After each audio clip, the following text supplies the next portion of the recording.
सभी को महाशिवरात्रि की हार्दिक शुभकामनाएं। मैं आज महाशिवरात्रि व्रत की प्रामाणिक और पौराणिक कथा आपसे शेयर करना चाहती हूँ। तो आइए शुरू करते हैं। पूर्व काल में चित्रभानु नाम का एक शिकारी था। जानवरों की हत्या करके वह अपने परिवार को पालता था। वह एक साहूकार का कर्जदार था, लेकिन उसका समय पर ऋण न चुका सका। क्रोधित होकर साहूकार ने शिकारी को शिव मठ में बंदी बना लिया। संयोग से उस दिन शिवरात्रि थी। शिकारी ध्यान मग्न होकर शिव से संबंधित धार्मिक बातें सुनता रहा। चतुर्दशी को उसने शिवरात्रि व्रत की कथा भी सुन ली। शाम होते ही साहूकार ने उसे अपने पास बुलाया और ऋण चुकाने के विषय में बात की। शिकारी अगले दिन सारा ऋण लौटा देने का वचन देकर बंधन से छूट गया। अपनी दिनचर्या की भांति वह जंगल में शिकार के लिए निकला, लेकिन दिन भर बंदी गृह में रहने के कारण भूख प्यास से व्याकुल था। शिकारी शिकार खोजता हुआ बहुत दूर निकल गया। जब अंधकार हो गया तो उसने विचार किया कि रात जंगल में ही बितानी पड़ेगी। वह वन एक तालाब के किनारे एक बेल के पेड़ पर चढ़ जाता है और रात बीतने का इंतजार करता है। बिल्व वृक्ष के नीचे शिवलिंग था, जो बेल पत्रों से ढका हुआ था। शिकारी को उसका पता न चला। पड़ाव बनाते समय उसने जो पेड़ की टहनियाँ तोड़ी, वे संयोग से शिवलिंग पर गिरती चली गई। इस प्रकार दिन भर भूखे प्यासे शिकारी का व्रत हो गया और शिवलिंग पर बिल्व पत्र या बेलपत्र भी चढ़ गई। और इस प्रकार उसकी एक पहर की पूजा पूरी हो गई। और थोड़ी देर बीतने पर एक गर्भिणी हिरणी तालाब पर पानी पीने पहुंची। शिकारी ने धनुष पर तीर चढ़ाकर जो ही प्रत्यंचा खींची, हिरणी बोली, मैं गर्भिणी हूँ, शीघ्र ही प्रसव करूँगी। तुम एक साथ 2 जीवों की हत्या करोगे, जो ठीक नहीं है। मैं बच्चे को जन्म देकर शीघ्र ही तुम्हारे समक्ष प्रस्तुत हो जाऊंगी, तब मार लेना। शिकारी ने प्रत्यंचा ढीली कर दी और हिरणी जंगली झाड़ियों में लुप्त हो गई। प्रत्यंचा चढ़ाने और ढीली करने के वक्त कुछ बिल्व पत्र अनायास ही टूटकर शिवलिंग पर गिर गए। इस प्रकार उससे अनजाने में ही प्रथम पहर का पूजन हो गया। कुछ ही देर बाद एक और हिरणी उधर से निकली। शिकारी की प्रसन्नता का ठिकाना न रहा।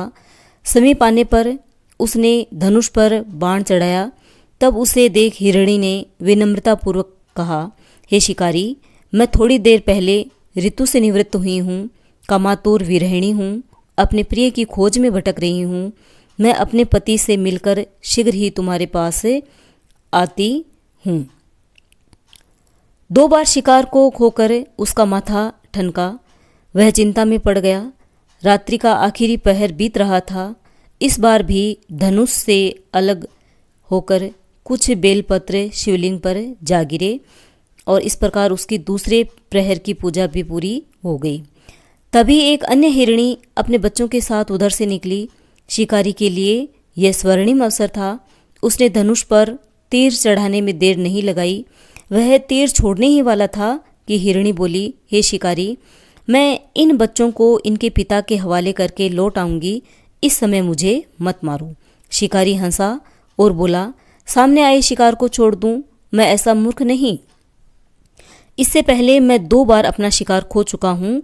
मेरे बच्चे भूख प्यास से व्यग्र हो रहे होंगे। उत्तर में हिरणी ने कहा, जैसे तुम्हें अपने बच्चों की ममता सता रही है, ठीक वैसे ही मुझे भी। हे शिकारी, मेरा विश्वास करो, मैं इन्हें इनके पिता के पास छोड़कर तुरंत लौटने की प्रतिज्ञा करती हूँ। हिरणी का दुख भरा स्वर सुनकर शिकारी को उस पर दया आ गई। उसने उस हिरणी को भी जाने दिया। शिकार के अभाव में और भूख प्यास से व्याकुल शिकारी अनजाने में ही बेल वृक्ष पर बैठा बेलपत्र तोड़ तोड़कर नीचे फेंकता जा रहा था। पौ फटने को हुई तो एक हृष्ट पुष्ट मृग उसी रास्ते पर आया। शिकारी ने सोच लिया कि वह इसका शिकार अवश्य करेगा। शिकारी की तनी प्रत्यंचा देखकर मृग विनीत स्वर में बोला, हे शिकारी, यदि तुमने मुझसे पूर्व आने वाली 3 मृगियों और उनके छोटे छोटे बच्चों को मार डाला है, तो मुझे भी मारने में देर न करना। ताकि मुझे उनके वियोग में एक क्षण भी दुख न सहना पड़े। मैं उन हिरणियों का पति हूँ। यदि तुमने उन्हें जीवन दान दिया है तो मुझे भी कुछ क्षण का जीवन देने की कृपा करो। मैं उनसे मिलकर शीघ्र ही उनके साथ लौट आऊँगा। मृग की बात सुनते ही शिकारी के सामने पूरी रात का घटना चक्र घूम गया। उसने सारी कथा मृग को सुना दी। तब मृग ने कहा, मेरी तीनों पत्नियां जिस प्रकार प्रतिज्ञाबद्ध होकर गई है, मेरी मृत्यु से अपने धर्म का पालन नहीं कर पाएगी। अतः जैसे तुमने उन्हें विश्वास पात्र मानकर छोड़ा है, वैसे ही मुझे भी जाने दो। मैं उन सब के साथ तुम्हारे सामने शीघ्र ही उपस्थित होता हूँ। शिकारी ने उसे भी जाने दिया। इस प्रकार प्रातः हो आई। उपवास, रात्रि जागरण, शिवलिंग पर बेलपत्र चढ़ने से अनजाने में ही पर शिवरात्रि की पूजा पूर्ण हो गई।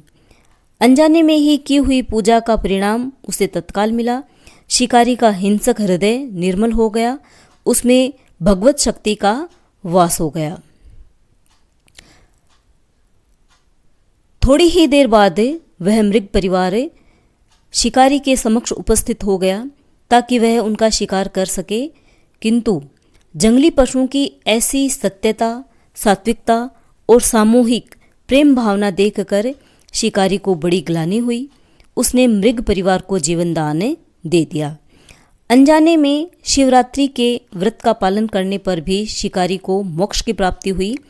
जब मृत्यु काल में यमदूत उसके जीव को लेने आए तो शिवगणों ने उन्हें वापस भेज दिया और शिकारी को शिवलोक ले गए। शिवजी की कृपा से ही अपने इस जन्म में राजा चित्रभानु अपने पिछले जन्म को याद रख पाए और महाशिवरात्रि के महत्व को जानकर उसका अगले जन्म में भी पालन कर पाए। शिवजी की कथा यह संदेश भी देती है। शिकारी की कथानुसार महादेव तो अनजाने में किए गए व्रत का भी फल देते हैं, पर वास्तव में महादेव शिकारी की दया भाव से प्रसन्न हुए। अपने परिवार के कष्ट का ध्यान होते हुए भी शिकारी ने मृग परिवार को जाने दिया। यह करुणा ही वस्तुतः उस शिकारी को उन पंडित एवं पुजारियों से उत्कृष्ट बना देती है जो कि सिर्फ रात्रि जागरण, उपवास एवं दूध, दही, बेल पत्र आदि द्वारा शिव को प्रसन्न कर लेना चाहते हैं। इस कथा में सबसे महत्वपूर्ण बात यह है कि इस कथा में अनजाने में हुए पूजन पर विशेष बल दिया गया है। इसका अर्थ यह नहीं है कि शिव किसी भी प्रकार से किए गए पूजन को स्वीकार कर लेते हैं अथवा भोलेनाथ जाने या अनजाने में हुए पूजन में भेद नहीं कर सकते। वास्तव में वह शिकारी शिव पूजन नहीं कर रहा था। इसका अर्थ यह भी हुआ कि वह किसी तरह की किसी फल की कामना भी नहीं कर रहा था। उसने मृग परिवार को समय एवं जीवन दान दिया जो कि शिव पूजन के समान ही है। शिव का अर्थ ही कल्याण होता है। उन निरीह प्राणियों का कल्याण करने के कारण ही वह शिव तत्व को जान पाया और शिव से उसका साक्षात्कार हुआ। परोपकार करने के लिए महाशिवरात्रि का दिवस होना भी आवश्यक नहीं है। पुराण में 4 प्रकार के शिवरात्रि पूजन का वर्णन है। मासिक शिवरात्रि, प्रथम आदि शिवरात्रि और महाशिवरात्रि। पुराण वर्णित अंतिम शिवरात्रि है नित्य शिवरात्रि। वस्तुतः प्रत्येक रात्रि ही शिवरात्रि है। अगर हम उन परम कल्याणकारी आशुतोष भगवान में स्वयं को लीन कर दें और कल्याण मार्ग का अनुसरण करें, वही शिवरात्रि का सच्चा व्रत है। एक बार पुनः शिवरात्रि की सभी को बहुत बहुत शुभकामनाएं। और मेरा चैनल अभी तक सब्सक्राइब नहीं किया है तो प्लीज़ सब्सक्राइब करें, लाइक कमेंट शेयर ज़रूर करें। सुनने के लिए बहुत बहुत धन्यवाद। शिव सबका कल्याण करे। धन्यवाद।